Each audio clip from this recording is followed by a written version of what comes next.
আজকে আমরা জানবো মেয়েদের সচরাচর অজানা অথবা সচরাচর হওয়া একটি মারাত্মক রোগের কথা, ওভারিয়ান ক্যান্সার।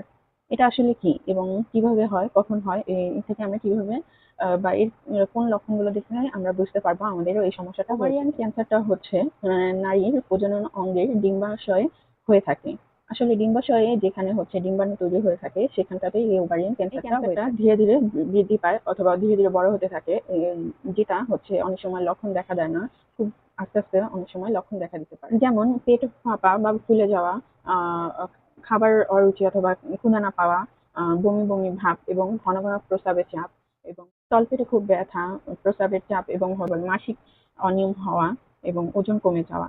এই সাধারণ লক্ষণগুলো যদি দেখা দিয়ে থাকে 2 থেকে 3 সপ্তাহের বেশি, সেক্ষেত্রে অবশ্যই দ্রুত একজন ডক্টরকে দেখিয়ে নেবে। ওভারিয়ান ক্যান্সারটা কিভাবে ধরা পড়ে অথবা কিভাবে বোঝা যাবে যে এটা আসলে হয়েছে কিনা, এর জন্য কিছু প্রয়োজনীয় পরীক্ষা করা হয়ে থাকে, যেমন ultrasonogram, blood test, CT scan অথবা এমআরআই এবং বায়োপসি। এই কিছু টেস্টগুলোর মাধ্যমে হচ্ছে গিয়ে এই রোগটা শনাক্ত করা হয়ে থাকে।